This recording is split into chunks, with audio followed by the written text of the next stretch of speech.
안녕하세요, 여러분. 1번부터 풀어볼게요. 부동산 시장에 관한 설명으로 틀린 것을 골라보랍니다. 1번, 중간성 효율적 시장이 나왔어요. 그럼 중간성 효율적 시장이 나오면 뭐부터 적어놓고 풀라고 그랬죠? 과현미를 적어두시라고 그랬죠? 그럼 어디까지 반영돼 있어요? 과거와 현재까지 주기라고 그랬죠? 지우시는 거예요. 그럼 미래만 동그라미 해놓은 상태에서 문제를 푸는 거예요. X는 뭘 누릴 수 없다예요? 초과엔 누릴 수 없는 거죠. 공유돼 있으니까. 동그라미는 공유되지 않아서 초과인을 누릴 수 있는 정보였습니다. 그래서 중간성 효율적 시장은 공표된 것이건, 그럼 공표된 것에는 과거 정보가 있고 현재 정보가 있겠죠. 그렇지 않은 것이건, 그럼 그렇지 않다는 얘기는 현재 공표되지 않은 정보, 즉 미래의 정보인 거죠. 그럼 미래 정보를 가지고는 현재 가치에 반영되어 있지 않기 때문에 초과인을 누릴 수 있는데 어떤 정보도 다 이미 가치에 반영되어 있다 그래서 1번이 틀린 문장이 답이네요. 1번이 답이에요. 2번, 부동산 시장에서 정보의 비대칭성은? 그럼 누구는 정보가 있고 누구는 정보가 없는 거잖아요. 그럼 정보를 더 가진 사람이 정보를 가지지 못한 사람보다 더 싼 가격에 사서 초과인을 누리거나 아니면 더 비싼 가격에 팔 수 있겠죠. 그러니까 가격 형성의 왜곡을 초래할 수 있게 되는 겁니다. 3번, 부동산 시장에서 기술의 개발로 부동산 공급이 증가하는 경우, 공급의 증가예요. 그때 수요의 가격 탄력성이 작을수록 그러면 얘는 비탄력적인 거죠. 그럼 비탄력적이면 내리라고 했던 거 기억나세요? 이렇게 쭉 내려놓고 출발을 해주면 상하 변화는 크죠? 그래서 가격은 많이 변하고 좌우 변화는 작기 때문에 거래량은 적게 변한다고 했어요. 그러니까 균형 가격은 공급 증가니까 왼수로 초과 공급, 가격은 하락이죠. 하락폭이 커지겠죠. 가격은 많이 변하는 거니까. 이해되셔야 됩니다. 4번, 일반적으로 부동산은 일반 재화에 비해 거래 비용이 많이 들고 그러니까 부동산 세금 등을 내게 돼 있잖아요. 중개, 보수도 지불해야 되는 거죠. 그 다음 부동산 이용의 비가역적 특성 때문에 일반 재화에 비해 의사결정 지원 분야의 역할이 더욱 중요하다. 그러니까 나 혼자만 결정 내리는 게 아니라 누군가 전문가의 도움을 받아야 된다는 얘기죠. 그래서 의사결정 지원 분야에 5가지가 있는데 얘는 외우실 필요 없어요. 그냥 간단하게 짚어만 드리는 거예요. 평마 관상 중이라고 저는 그냥 외우는데 여러분은 외우지 마세요. 평은 감정평가예요. 마는 마케팅, 관은 관리, 그 다음 상은 상담, 그 다음 중은 중개입니다. 그러니까 우리가 어떤 부동산을 사려고 해요. 감정평가가 그 결정 내리는데 지원을 하겠죠. 그 다음 마케팅이 많이 되면 그 부동산 살 가능성이 크죠. 관리가 용이한 부동산이라면 살 가능성이 커지는 거예요. 상담을 잘 받으면 살 가능성이 커지죠. 중개사가 중개를 잘해주면 살 가능성이 커져요. 이렇게 결정을 지원하는 분야가 된다는 얘기죠. 그 다음 5번. 부동산은 다양한 공사적 제한이 존재하며 이는 부동산 가격 변동에 영향을 끼칠 수 있다 이렇게 되어 있습니다. 여러분 규제는 많을수록 좋아요, 적을수록 좋아요? 적을수록 좋죠.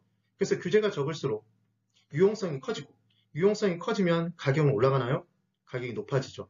그럼 규제가 많다면 유용성이 떨어지고 가격은 낮아지게 돼 있어요. 기억해 주시면 돼요. 2번. 부동산 시장에 관한 설명으로 틀린 것을 골라보래요. 1번. 불완전 경쟁 시장은 완전한 정보의 공유가 이루어진 시장이 아니잖아요. 그럼 누구는 정보가 있고 누구는 정보가 없어요. 그럼 정보의 차이가 발생하니까 정보의 차이에서 발생하는 정보의 경제적 가치가 존재하겠네요. 그렇죠. 그럼 최초 정보에 대한 정보를 통해 누릴 수 있는 초과임이 있음에도 불구하고 그 정보를 입수하는 비용, 무슨 비용이라고 했죠? 그렇죠. 정보 비용이에요. 이 정보 비용을 각계 지불하게 만들어버리면 정보가치 1억, 그 정보 비용을 1억 지불하고 사들여야 된다면, 가져야 된다면 그 정보 비용을 지불한 이후에 최종적인 초과임이 빵이 되기 때문에 그 정보는 돈이 몰린다 몰리지 않는다? 몰리지 않아서 골고루 나누어지죠. 그때 골고루 나눠주는 게 할당이었고 할당이 효율적인 게 골고루 나눠주는 거잖아요. 그래서 불안정 경쟁 시장도 정보가치와 정보비용을 각계 지불하게 만들면 할당 효율적 시장이 돼서 투기를 막을 수 있다가 포인트였죠. 2번, 진입장벽의 존재는 시장 진출입이 용이해야지만 완전 경쟁 시장이 됩니다. 그런데 누구는 들어와서 공급을 하는데 새로운 공급자가 진입을 못해요. 그럼 부동산 시장은 당연히 불안전해지겠죠. 3번, 부동산 시장의 분화 현상은 나눠지는 거죠. 분화는. 부분 시장별로 그래서 주거용, 상업용, 공업용, 그 다음 지역별 시장별로 시장의 불균형을 초래하기도 해요. 그러니까 주거용 부동산 시장에서는 수요가 초과해요. 그런데 상업용 부동산은 공급이 초과할 수도 있겠죠. 예를 들자면 그래서 시장의 불균형이 각각의 부분 시장별로 초래될 수도 있어요. 4번. 강성 효율적 시장이 떴네요. 그럼 강성이 뜨면 뭐 적으라고 그랬죠? 강성, 과현미 다 죽여나가는 거죠. 그 어떤 정보도 다 뜨자마자 부동산의 현재 가치에 반영되어 있기 때문에 그 어떠한 정보를 가지고도 초과이익을 누릴 수 없는 시장이 강성 효율적 시장이었습니다.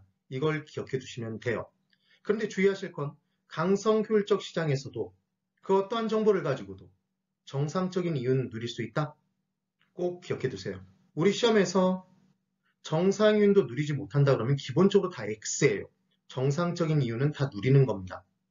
그래서 강성 효율적 시장에서도 정보를 이용하여 초과이익을 얻을 수 있다고 했으니까 얘는 X네요. 5번. 부동산의 가해지는 다양한 공적 제한은 부동산 시장의 기능을 왜곡할 수 있겠죠. 그래서 정부가 지나치게 많은 제약을 가하면 시장에서 제대로 공급이 이루어지지 못해서 가격이 폭등되는 현상이 나타날 수도 있는 거예요. 다음 3번. 부동산 시장에 관한 설명으로 틀린 것을 골라보랍니다. 1번. 부동산 시장에서는 어떤 특정한 지역에 국한되는 시장의 지역성 또는 지역 시장성이 나타난다. 여러분 지역이 뜨면 부동산의 특성 중, 토지의 특성 중 뭐였죠? 부동성이었던 거 기억나세요? 지역 간, 지역별, 지역에 국한된다. 지역세, 지방세였죠. 다 뭐 때문에? 부동성 때문에. 2번. 부동산 시장에서는 정보의 비대칭성으로 가격의 왜곡 현상이 나타난다. 아까 봤던 질문 똑같죠? 3번. 할당 효율적 시장은 최종적인 초과이윤이 있어요? 없어요? 그 누구도 최종적인 초과이윤을 못 누려요. 그러니까 당연히 과대평가되거나 과소평가된 부동산이 있을 수가 없는 거예요. 만약에 과소평가된 부동산이 있다면 걔를 줍줍 해서 초과이윤 누릴 수 있겠죠. 되시나요? 그런 개념이 되는 거예요. 그래서 부동산 거래의 은밀성으로 부동산 가격의 과소평가 또는 과대평가 등 왜곡 현상이 높아진다. 틀렸죠. 할당 효율적 시장은 최종적인 초과이윤을 누릴 수가 없는 거예요. 이게 포인트입니다. 그래서 3번이 틀린 답이네요. 4번. 부동산 거래 비용의 증가는 부동산 수요자와 공급자의 시장 진출입에 제약을 줄 수 있어서 불안전 경쟁 시장의 요인이 될 수 있다. 거래 비용이 커져요. 그러면 취득세를 많이 물어야 된다면 수요자가 시장에서 줄어들겠죠. 양도소득세를 많이 부과해버려요. 그럼 양도자 입장에서는, 공급자 입장에서는 거래 비용이 증가잖아요. 그럼 팔까요? 안 팔아요. 이렇게 시장 진출에 제약을 줄 수 있는 거죠. 불안전 경쟁 시장의 요인이 됩니다. 그 다음 5번. 개별성은 다 다르다 이질성, 비대체성의 표현이었죠.